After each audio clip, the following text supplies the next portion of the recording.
আসসালামু আলাইকুম রহমতুল্লাহ বরকাতুহু।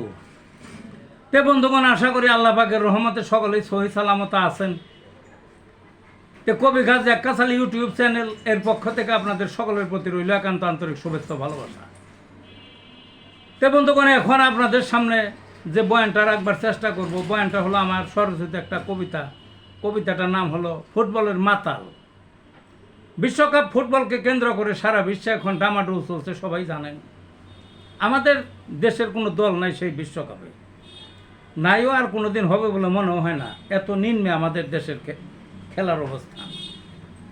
তো Brazil, Argentina, Germany, France, Portugal, আরও কত দেশ আছে বুঝলেন না, তাদের দল আছে, তারপরেও তারা এত মাতাল হয় নাই, এত উন্মাদনা নাই এই বাংলাদেশিদের মতো। তো কী জাতীয় মাতাল আমাদের দেশের মানুষ হয়েছে, সেই এই কবিতাটার মধ্যে অল্প কিছু তুলে ধরার চেষ্টা করছি। তা আসুন বন্ধুগণ, কবিতাটায় আসা যাক। ফুটবলের মাতাল।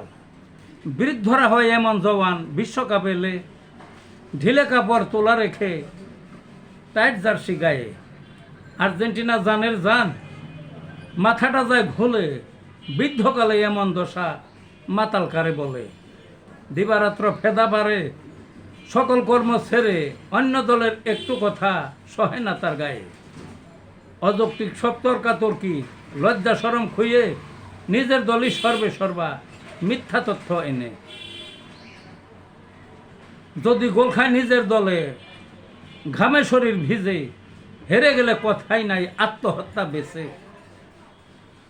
কোথাকার সেই আর্জেন্টিনা, সাত সমুদ্রের পারে, না দেখেই এমন মাতাল হলো কেমন করে। দেশটায় আজ মাতাল ভরা, নিজের সত্তা ভুলে। এই ছিল বন্ধুগণ কবিতাটা। ভালো থাকুন।